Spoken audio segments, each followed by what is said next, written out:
On today's episode of Real Pulse of Real Estate, we're going to be talking about a lot of confusing things buyers are going through right now. Home inspection versus appraisal inspection. What's the difference? Why does it matter?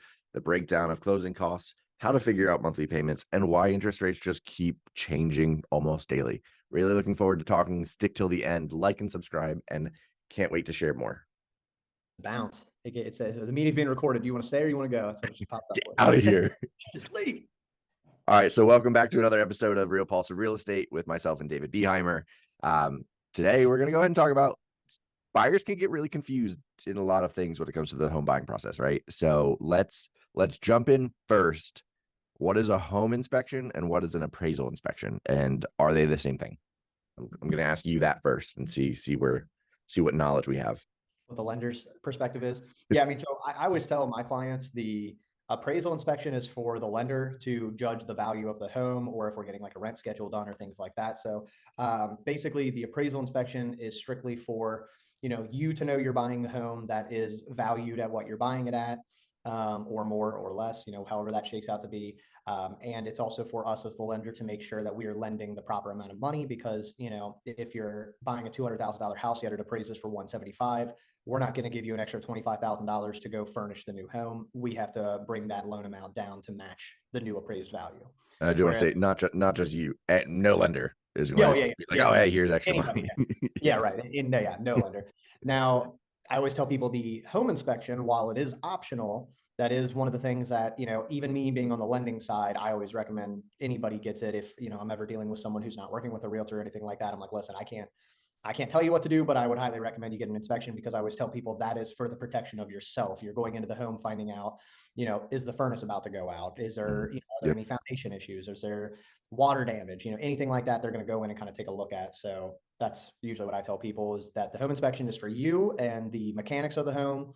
The appraisal is for, you and me, for us to kind of judge the value to make sure, you're actually buying a house for what it's worth. Yeah, and that's one of the biggest things when it comes to home inspection. Now, I sold somewhere around 120 homes in my real estate career so far. At the end of the day, I would say probably 10% didn't do an inspection for various reasons, whether that was a new build and they were going to do something else. I still even recommend inspections for new builds at this point, just depending on the situation. However, there might have been a situation where, hey, we're in multiples, you're going to completely gut this place anyway. So one thing I like people to understand is, on a home inspection, home inspectors aren't like ripping the panel walls and like looking what's behind the like actual framing or anything. So there is like a balance of, they're checking a lot of things and they're making sure that everything's up to code and things are running properly, or if anything should be changed. However, it's not going to be, hey, there was mold behind the drywall, and the only way to figure that out was to punch that drywall and look behind it. So there are some interesting differences between home inspection. Home inspections are a lot more detailed than appraisal inspections, I'll say, in the sense of they're like 3.5 to 4 hours of going through every little thing. Appraisal inspections, I don't know an appraiser that's been at a property longer than 15 minutes. And it's really, they're checking on, again, it says 3-bed. Is it actually 3-bed? It says 2-bath. Is it actually 1 bath with a toilet in the basement in an unfinished area, which it happens way more than it should. That's a half bath. That is a hole in the ground, sir. That is all that is. But they're more checking on that. Now, some things that'll get flagged at an appraisal inspection that we've seen happen before, especially if it's FHA, chipped paint. If the house was built before 1978, chipped paint is like a big thing where you need to scrape the paint and repaint there because of lead-based paint. Yep. Yeah, chip paint, handrails is another big one I see, which I believe their metric is every 3 steps has to have a handrail. Because I think it might have been you that was telling me you had a house that you thought it was for sure going to get flagged FHA because it was a gigantic staircase leading up to the front door, but because it was like 1-2 steps and a landing, 1-2 landing, it technically didn't require it. But yeah, I would say handrails and chipping paint are like the 2 biggest things. And then miscellaneous things that I do see pop up more often than not is like switch plate covers, outlet covers. vent covers. They don't have a vent on it, so there's just a hole in the ground. And it's Mm, like things like that I see, and I just kind of like, oh, it's always funny because an appraiser will hit it, and then the realtor will call me all upset, and I'm like, dude, come on, you had a hole in the ground, like you yeah, couldn't put a vent plate on there. Come on, yeah. like anything, just put a board on there. I don't know, Run board to it up. Home Depot for $5. Yeah, yeah, and like Or like smoke detectors is another big thing. yeah, smoke detectors as well. Yep. Yeah.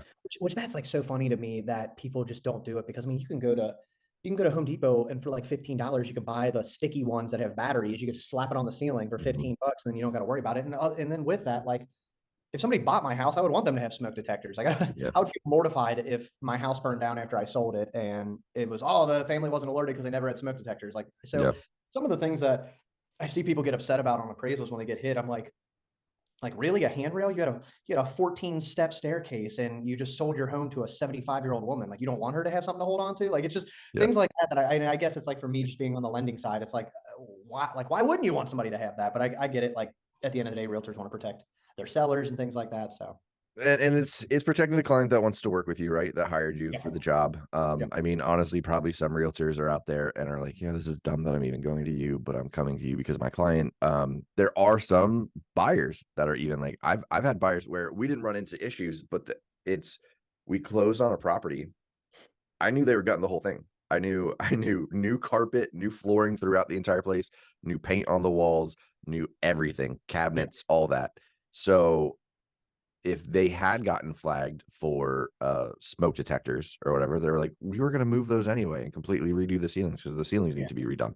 So there are some people who go in the mindset of like annoyed on the buying side yeah. Oh that yeah, it's getting flagged on appraisal. I think one of the most interesting things is home inspection happens the fastest, usually, at least in the Northern Kentucky area. So if we're talking like the tri-state area, you get under contract, your home inspection is usually within 7 to 10 days of getting under contract and reaching back out and saying, hey, we want these things changed.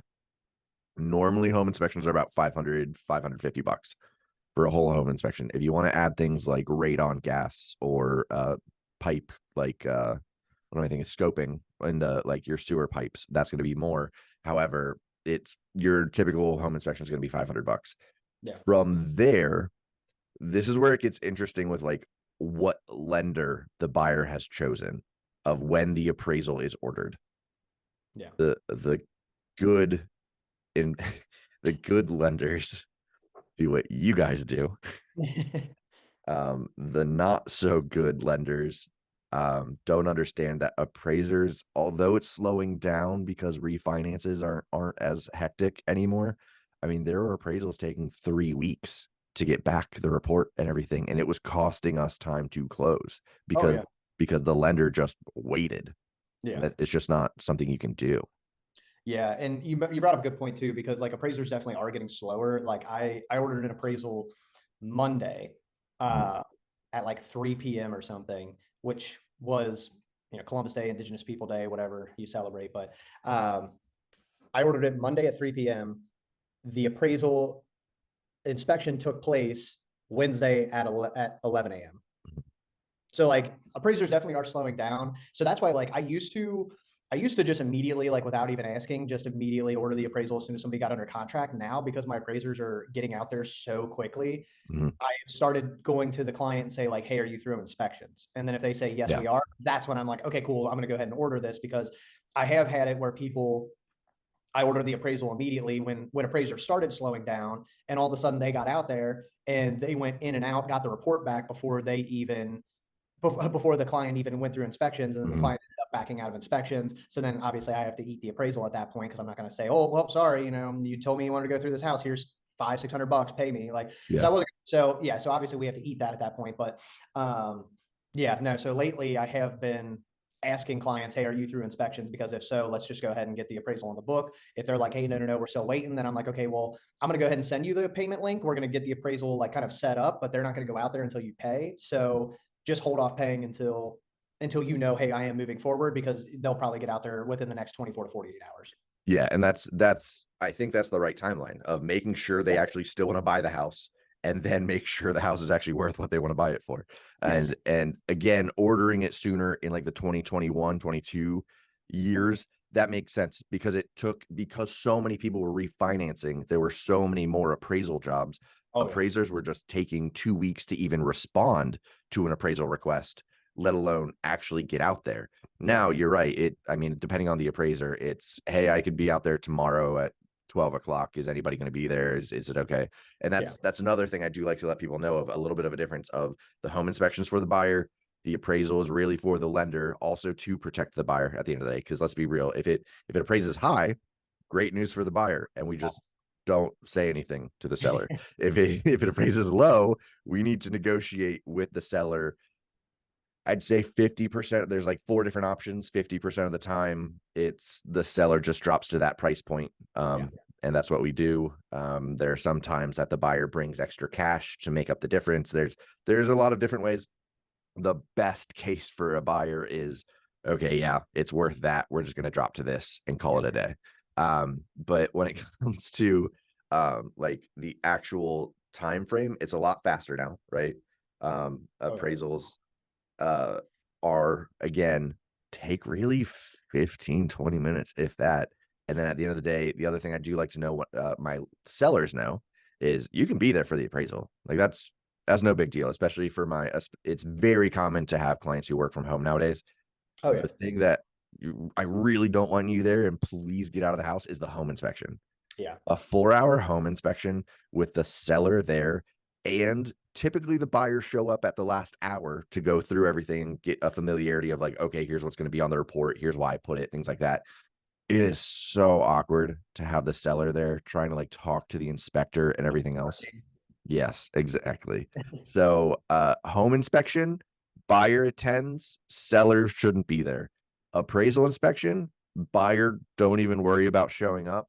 Appraiser will take care of it. Seller can totally be there, no big deal. I Um, remember when I was refinancing my house back in, I think it was 2019 or 2020. I remember my lender at the time told me, he was like, "Hey, like, don't say anything to the appraiser. You're not supposed to talk to him and things like that." And I was like, "Oh shit! Like, I can't even look at this guy. I'm just gonna open my door and like just look away." Hello? Yeah. So like, I was like freaking out the whole time. And they were like, "Yeah, don't talk to him because like you can't say anything that might sway his opinions." And I'm like, "What? What?" So I ended up, the guy was like, "Hey, do you want to walk around with me?" And I was like, "Yeah, okay, sure." We got This is into a the trap. Yeah, well, then we got into my basement and like we had just booked for somebody to come out and do a new furnace, new AC. And then we also had somebody plan to come. We were tearing out our old like patio deck on the backyard and put in a nice like Mhm. concrete slab. And at the very end, he goes, "Okay, so like what improvements have you made and what improvements do you plan on making?" And I'm like, Yeah. is this a trap? Are you doing something to me?" And he was just Is like, this that always reminds me of the driving test that I heard about, like when I was getting my Campbell County driver's license, of the driving instructor handing the kid a piece of gum, him taking it and being like, "You took your hand off the wheel. That's a fail." Like, "Oh, like I'm waiting for the appraiser to like be like, "Gotcha." yeah, no, that's what I kept thinking too." And I was like, "Are you sure?" I was like, "I was told like I'm really not supposed to tell you those things." And he goes, "No, no, no, man." He was like, "It'll just honestly help the value." And I was like, "Okay." So I was like, "Yeah." And I like kind of explained everything we were doing and what we were planning on doing. And he goes, "Oh, okay, cool. That sounds really cool." Like he was like a totally normal Yeah. guy. And I'm like, Yeah. well, when are you gonna like slap the cuffs on me, sir? Like when is this coming? But yeah, so sometimes I mean the appraisers will even want to pick your brain. I don't know how often that happens nowadays, but I mean they may want to hear like, "Hey, what do you got planned for the house?" I would say 75% of the time I've dealt with an appraiser on like the sell side or whatever. I've just talked to them. And they've been like, "Thank you very much." It does depend on the appraiser. I've dealt with some jackass appraisers out Oh yeah. there. I've dealt with some real pain in the butts, but thankfully the ones I dealt with personally, they truly, it was okay. So like, exactly what improvements have you made? I Yeah. even wrote a list out for the last one when I refinanced and of like, this is what I did. I left it for him. I was like, I'm not going to be able to be there, but here it is for you. And he just took the list and was like, "Thank you." So Yeah. it's just one of those. It depends, but no, you're not, the FBI is not going to be kicking down the door if you're telling him of, yes, these are the improvements I've made Yeah, you to the plan on adding property. backsplash to the kitchen. Like Yeah, exactly. So it's that's one of those things that I feel like there is a stigma still from like the '08 market of like, please just look down, don't yeah, acknowledge appraisers whatsoever, don't breathe too heavy, just let them do their protect thing their and get out of lives. here. Yeah, exactly. So yes, those are really the big differences between home inspection and appraisal inspection. Appraisal is really for the lending side, making sure there's no chipped paint, depending on what kind of appraisal or what loan it is really. Let's jump into everyone's most fun topic, a topic that I thought you covered really well yesterday morning at our breakout. Um, Interest rates. They're fun. They're so, It ooh. is Uh, Halloween. It's the perfect time to talk about scary shit. right. Yeah, So, I'm gonna get stressed. realistically, though, all jokes aside, I think one thing you and I have been really good at talking to our buyer and our other clients about is the rate does not matter. And I know there's going to be a whole bunch of people automatically typing on their keyboard furiously, put in cat meme Yeah, in the YouTube comments. However, the rate really doesn't matter. What does matter is what the buyer can comfortably afford at a monthly payment and what that rate makes that payment be. yeah, Because you and I have this conversation a lot.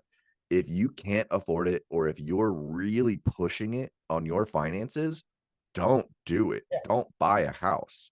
Like, yeah, the people who make money and a career off of people buying a house are saying, don't do it. That's yeah. dumb. We Yeah, no, if you want you can't to be able afford to it. comfortably afford a home and also have drinks with friends and go on vacations and enjoy your life. Yeah, Um, I tell every client I talk to, I'm like, hey, there's two things that I want that if you can meet these two things, it's a home run for you to buy this house. Number one, you're not house poor. You feel like you can still live your life and do the things you want to do with your friends and family. Number two, you're not draining your bank account to get into the home. mhm, So like even if somebody has exactly 20% down plus closing costs sitting in their bank account and they're like, yep, I want to do 20% down because I got it. I'm like, hey, listen, I'm going to run 20% down for you. So you see the numbers, but I also want to run 10% down, 5% down. And then if you qualify, 3% down, just so you can see that, hey, here's the difference on what the payment is versus how much more money you're bringing to the table. Because at the end of the day, we all know whether it be 1 year, 2 year, 3 years, 4 years, you're going to end up refinancing. So mhm, if I run the break even numbers and I see that going from 20% down to 3% down saves you $200 a month, but that's a 43 extra the grand you're bringing to the table. Okay, well, what's your break even point on that? And does it make sense? Or seeing how everything's going in the economy and how everybody's kind of like clutching the pearls, maybe you keep that money in the bank, you relax for a little bit, and then upon refinancing, because everybody I think has the stigma from 2020 and 2021 that when you refinance, oh, I have to set up my refi to where I'm not bringing anything to the table or I'm getting a small check back. But mhm, I always tell people there's nothing that stops you from taking that extra, 30, 40 grand that you set aside for the 20% down that you didn't end up using on the purchase.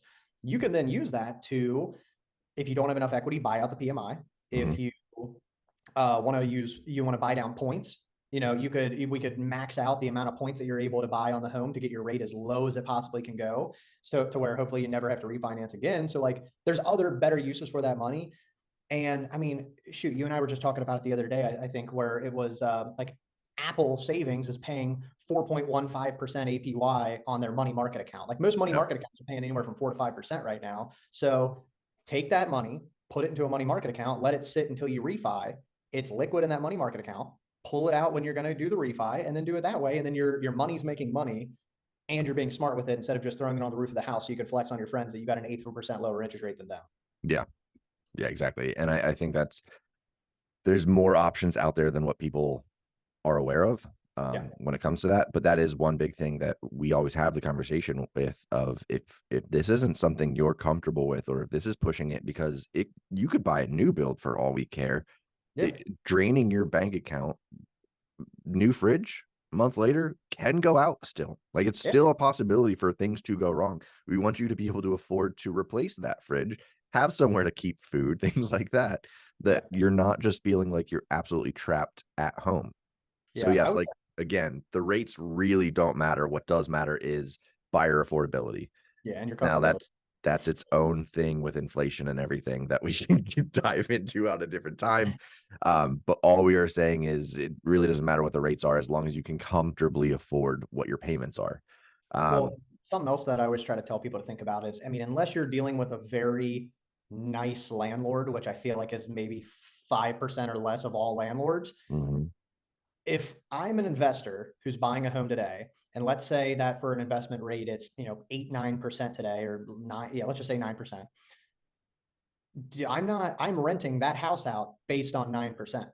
mhm, So you're paying an even higher interest rate than if you now, like I said, I say it really depends on your landlord, because I know I have friends who they've been renting from the same landlord for 5, 6 years, and their landlord may own the house free and clear. So he's not trying to go for market rent. He's not jacking up the rents, but like like I said, that's a very small few amount of landlords that are sitting on a 3-4% investment rate or own it free and clear, so they can get away with charging way less than the market rent. But most people, and I still deal with a lot of investors even this year, who are taking DSCR loans at 9.5, 10% because they're like, dude, I don't care, it's still cash flows, who cares? Like, the market rent in the area shows that I'll more than make my money back. So there's people out there that are still buying it. So if you're looking for a rental, more than likely you're still going to end up paying more than the mortgage would be, unless, like I said, unless you have a very, very nice landlord. Yeah, no, and that's true. I was actually at a wedding this last weekend where someone was saying their landlord has not changed their rent since 2019, and I went, really? Yeah. That is good for you, good for Yeah. them. I mean, That's I, surprising. yeah, I mean, I used to work in multifamily housing, and regardless of what happened on the market, we had a 2 to 3% rent increase built in every single year. So, like, even if the market remained fairly unchanged, we still were raising rents 2 to 3% across the board, no matter what. Then we would do that every year. But then when we started to see the market get away from us, I was at sites where sometimes people's rent would shoot up 2 to 500 a month, depending on their apartment and if it was, a luxury community, things like that. But like, I saw some dramatic rent increases, and like, I mean, it's out there, and that's a normal practice for multifamily housing. So, like, the only way you're getting away with that, where someone's not increasing rent for almost 5 years, 4 or 5 years now, is you're dealing with a landlord who maybe owns a small few houses, owns them free and clear, or has a dirt cheap interest rate on it, and they're just doing it out of the kindness of their heart because they already are making money off of you. So why would they raise it anymore and risk losing a good tenant? Yeah, and that's really the big thing of like I know a couple of landlords who are like, my tenants are golden. Yeah, I don't need to push it. I really don't. yeah, Which I fully respect, and I think that should be the route that people go. absolutely. So let me ask you a little bit of a loaded question real quick. Okay, I know you love it when I just ask you things off the cuff that I give you no time to prepare for. I love it. Um, I'm going to share my screen, Okay, and I'm going to ask. I think a lot of people get excited about hearing, "Oh, just refinance later" and everything. Um, However, mortgage rates won't go back down to 3% in my lifetime, says real estate expert, and here's why. yeah, I bring it up because I feel as though the conversations I've had with people are, oh, just tell me when rates go back down to 2.5%. Tell me when rates go back down to like 3%. And I go, okay, so you'll never hear from me again. So just tell me to delete your number. when it comes to refinancing, because I mean these are the rates here, right? I mean, Yeah, October 2nd of 1981, 18.3% was the rate, which that is absolutely crazy to hear that number. And yet, yeah, the latest they have is June, because this is an article from July. yeah. But we were sitting at 6.7 in Oh, June, I miss those days. and we were just talking before we started recording. You're looking like 7.9 right now, Yeah, it's like in the mid high sevens, depending on your credit profile and everything. and that's so going through. I think a lot of people have this of, oh, I'll refinance when rates go back down. I had never look, I've only been in real estate for 8 years. I'd never seen rates that low, Oh yeah, ever. I had agents 30 years in the business saying, I've never seen rates this low. I don't think rates will ever get that low again, unless, I mean, the only real thing that caused it was the pandemic, the yeah, thing that shut down countries for months on end, years on end, even. yeah. Um, Mom and pop businesses that were around for 150 years were going out of business overnight. Like, yeah. it was a weird time, and that's, yeah. I mean, it would take for rates to go back down to the threes. It would literally take something like catastrophic to happen. Yeah, so I'm curious on your take, because this is where it really is of like, yes, we understand that like there are buyers out there that think, oh, I'll just refinance when it gets to 3. Honestly, I would be thrilled at like a high 5, low 6 to Yeah, hear like refinance for some people. But where mortgage rates are headed, again, this article was July 11th of this year. yeah, And I kind of want to get your perspective on what they were predicting versus what you're seeing as of now in October. So yeah. NAR forecasts an average rate of 6% by the end of 2023 and 5.6 for 2024. I Again, hope so. Fannie Mae 6% by end of 2023, 5.4 for 2024. Mortgage Bankers Association got really optimistic. Average of 5.8 by the end of 23 and 4.9 for 2024. Now, you and I have for a long time have been saying, I think high fours, low fives will become the norm when things settle, Yeah. if things settle. Yeah, I think, and truth be told, I mean, it's going to be a while. Like the Feds just announced another rate hike, one final one for the year, and said that they Mhm. plan on keeping interest rates higher for longer. Which is why, I mean, even in July of last year, I was saying, I mean, or July of this year, I've been saying the entire time, I don't see rates coming down until end of 2024, maybe early 2025. Like we may start to see a little bit of cooling, but we're not going to see any consistent drops day over day over day until probably not until Q3, Q4 of 2024. Yeah. Now, I will say now their new predictions because I've seen NAR, Mortgage Bankers Association, Fannie Mae, all of them now are saying 6 to 8 months things are going to start dropping down again. So, I mean, this was Ye- July. This is July. They're saying November it's going to drop down. So, I mean, that's mhm. 5 months right there. So they just, I mean, they keep kicking the can down the road because at the end of the day, nobody really knows what's going to happen. I mean, they can say until they're blue in the face, this is what's going to happen. But I mean, we're That, seeing it right here in this article. yeah, exactly. And I think, I mean, again, this was just July Yeah. that they're making these predictions. For a long time, I was saying, look, I can't tell you rates are going to go lower next year, but what I can tell you is re-election years, rates typically drop. Yeah. I don't know if that's going to be the case of I think a lot of people are going in of like, all right, Q1 2024, new rates. Yeah. And I just don't I've been saying like late, I think I even texted you yesterday, late summer is when I feel like we'll see like a consistent decline. Cause like what you were Yeah. talking about, Friday was really bad for the market. Friday Yeah. rates were really rough. Tuesday rates got better, Yeah. but that's not a consistent, we've been dropping consistently for the last month or so. Yeah. So I was curious because I mean you can do all the research you want. This was July and this is inaccurate in my opinion for what I'm Oh, seeing with what the Fed's doing. yeah. Our good old buddy Jerome Powell really Oh, likes to keep us yeah. on our toes. He really likes to keep us on our toes. I just That's kind of where we are with it, right? Yeah, I mean, so that's the thing because, like we were kind of talking before we started this, is that the Fed's whole reasoning for raising the rates was to curb inflation. And this is where, like I said before, I'm going to put on my tinfoil hat here, is they're coming out and saying, hey, we feel like inflation is cooling, but then they immediately turn and go, but we're still going to keep raising rates. So, like again, tinfoil hat, my opinion. I think I think they want something catastrophic to happen in the labor market, in the economy, et cetera. They want something to happen.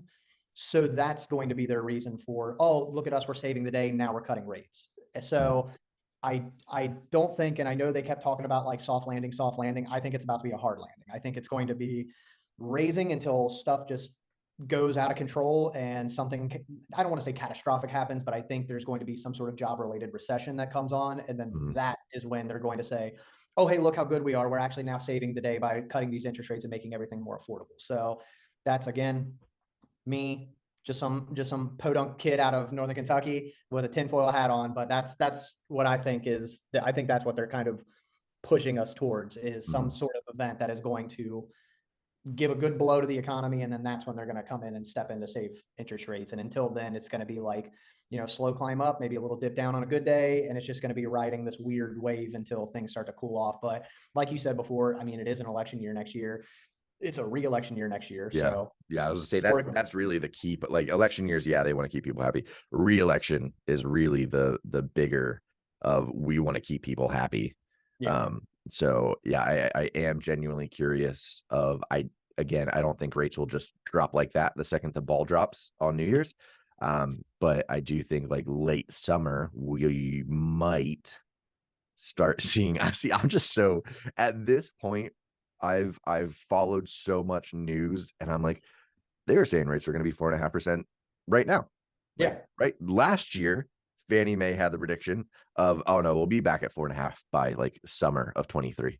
That's what I'm saying. Like half the time, like it's always weird for me because I'm in the industry, so I don't ever want to make like bold predictions. But I'm like half the time, I'm like, why don't I? I mean, the big guys are coming out here saying, yeah, 3% by next year. Who cares? And then like 6 months later or a year later, they're like, oh well, we actually didn't mean that. We actually meant that it's going to be 13%. Like, it's just, they always just keep pushing. Like, there was a typo. I meant to put a 1 in front of that. Like, they always kick the can down the road. So, that's why, like I said, I always try to keep conservative opinions of, hey, I think, and like I said, even since January, when everyone was calling me and they're like, dude, David, I was reading that like by the end of the year, we're going to be back in the 3s and 4s. And I'm like, I don't think it's going to happen. I think it's going to get, literally, I wish I had like a recorder or a time machine to go back and hear my phone calls from the beginning of the year. I told everybody very early on, my entire team did, is we said, it's going to get worse before it gets better. This summer is going to be worse. It's going to keep getting worse.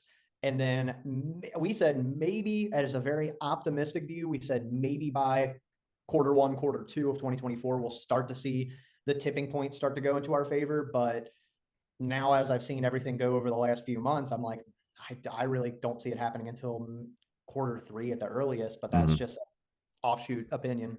Yeah. And that, I mean, truly, I think it's going to take time. Yeah. It's not going to go from 8s to 3s No. overnight or anything like that. But yeah, I definitely do think I mean, we just closed a client last month at a Yeah. 7.5%, Yeah. and they were worried about rates, and rates are worse now. Yeah. So, it truly is, again, it sort of just circles back to your and I's conversation of right now, the rates do not matter. What does matter is if you can comfortably afford it. And if you can't comfortably afford it, don't put yourself in a bad financial spot. Yeah. That's really what it is.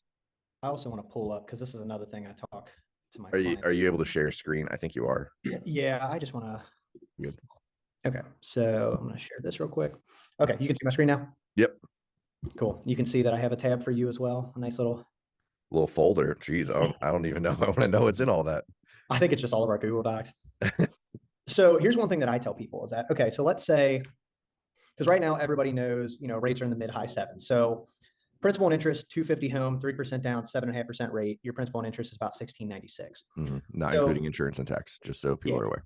which I do tell people, if you want to see what that is, you can easily put it in. I usually tell people, put in like $100 a month for insurance and then taxes.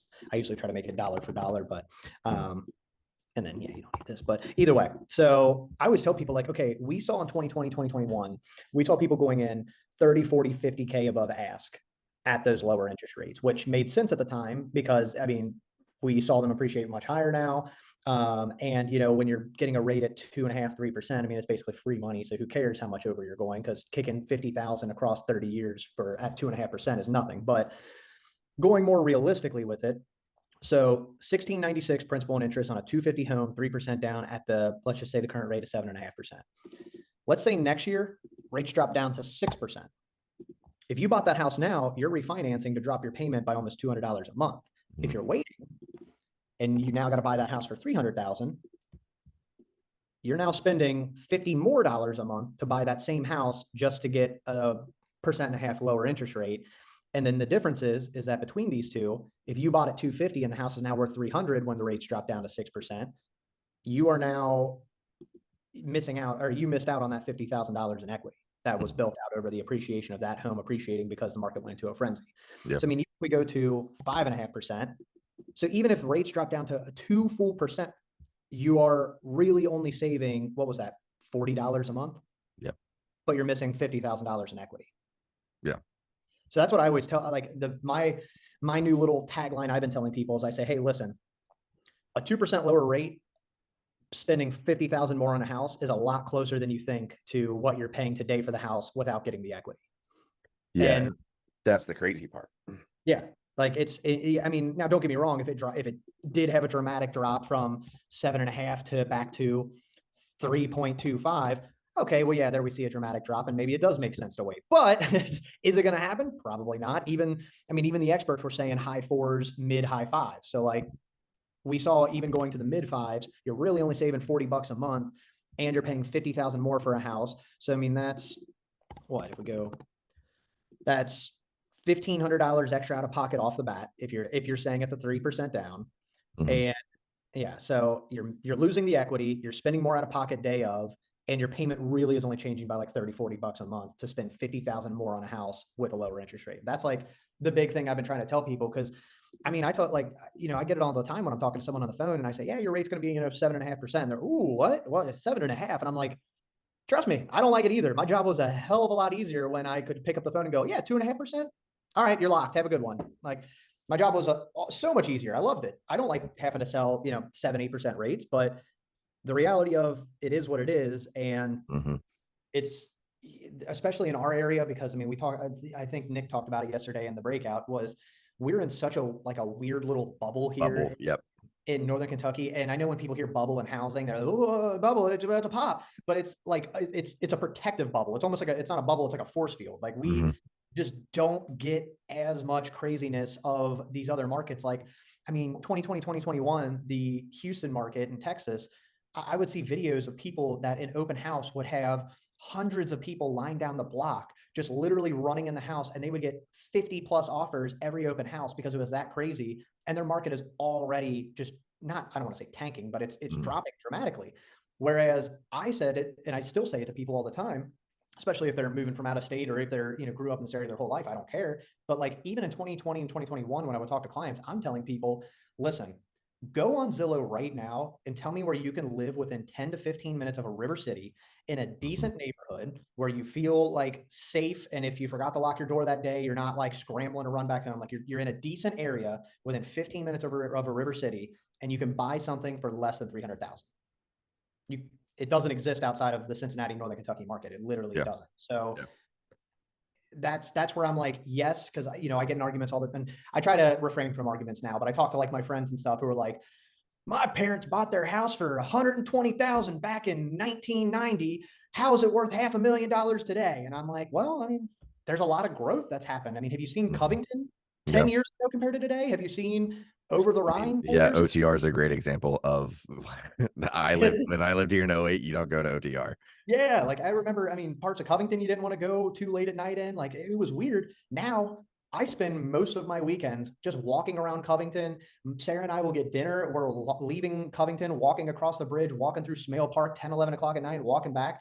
Like there's still things out there. It's still a city. There are still things that happen, but like it's not there's been so much growth in the area, and more people are starting to take notice all throughout the country, that even when I was in multifamily housing, which was like the beginning of COVID, right before I joined into lending, I would have people come in to my apartment building and I'm like, oh, where are you from? Like, oh, out of curiosity, where are you from? Oh, Philadelphia. Well, why'd you pick Northern Kentucky? And they're like, I'm getting a twice the size of an apartment for half the price. And it's like, from Philly, like it's their market's that much different. Hmm. And California bought everybody out west. I mean, our properties look like gold mines to anybody out west. Like, there's so much going on in our area, and like we really take it for granted sometimes too. I mean, think Oh yeah, about it. absolutely. We have Blink. We have I really don't think I noticed it so much more as in the past few years. Like Sarah and I, we went to Asheville, North Carolina. We went to South Haven, Michigan recently. Like we've been to a lot of these like touristy little towns. Dude, I can't find anywhere to get food past 8 p.m. Everywhere on the entire city seems to close after 8 p.m. And I'm like, what do you guys do? Like, I can go down to Covington and I can find anywhere to eat until almost 1 in the morning, and it's good quality food. So, like, we really take for granted what we have around here because we grew up in the area. And that's, I think, honestly, it's harder for me to convince people that grew up in this area, like, hey, you need to buy sooner rather than later because this train isn't stopping. So, do Hmm. you want to buy the house? You want to wait a year or two and spend anywhere from 20 to 50 grand more for the same house? Or do you want to buy now and let the train keep rolling while you're on it? Yeah, exactly. And I do think it is one of those, the Cincinnati, Northern Kentucky folks just, I like Northern Kentucky a whole lot. Honestly, I cringe whenever I go to like different realtor conventions or whatever you want to call it, and I'm like, I'm from Northern Kentucky. Well, here's how it actually goes. Where are you from? Independence, Kentucky. Northern Kentucky. I'm south of Cincinnati. Like Jesus Christ, I'm We're from basically, yeah, we're basically south South of Cincinnati. Cincinnati, and but it is one of those like it. And then they're like, oh, I'm like, yeah, but we're like not Cincinnati, but like honestly, if you took like Southeast Indiana, Cincinnati, and Northern Kentucky, like Campbell, Kenton, and Boone, and just like made our own state, everything That's would be the same. Like nothing would change about it. We would just be our own unique yeah, situation.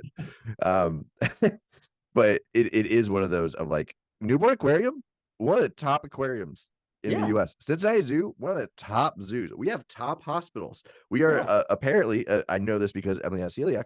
We are like top 3 gluten-free friendliest cities.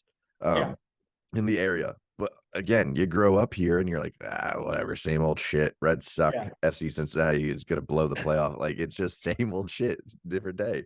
Yeah. Everybody just wants to be bitter about it. And yeah, I don't get it. And that's like, I definitely grew a better appreciation for our area the more I get out and see other touristy cities in the country, because I'm like, I go there and it's, I mean, like, don't get me wrong, I'm not going to Vegas, I'm not going to LA to like, or New York. Like, I know obviously they have things too, but I'm just saying, like, nobody from a Midwestern town that's by a river city, like, you really, everybody I feel like kind of sleeps on this area. And it's just, it's cool. It's, I feel like it's a gift and a curse, because like there are so many people coming here that it is kind of throwing our market into a bit of a tizzy, but like, it was bound to happen eventually. We were this like hidden gem that was just hidden away from the rest of the world, where anytime you'd say Cincinnati or Northern Kentucky, people are like, oh, what? I don't Yeah. even know. I can't even point that out on a map. But it's like, now people are like, wait, you mean to tell me you got 4 bed, 3 baths for 300,000 in a decent neighborhood? And like, you can just drive to the city and you're there in 20 minutes. What do you mean? Yeah. Only in Northern Kentucky can you drive from a 100-acre farm with cattle, and within 30 minutes, you're in Cincinnati hanging out, going to different bars and everything. All right. Well, I think this has been a good episode. This will be posted. We'll just post every Monday. Yep. So thank you, David, for being on and everything. Any final thoughts? No, thanks for letting me ramble and televising our normal phone calls that we usually have. Yeah, no, yeah. I think honestly, I think a lot of our phone calls, it might be egotistical, but I think it has a lot of value that people Yeah. might be interested in. So thank you, sir, and looking forward to the next episode. Yeah. Thanks, man.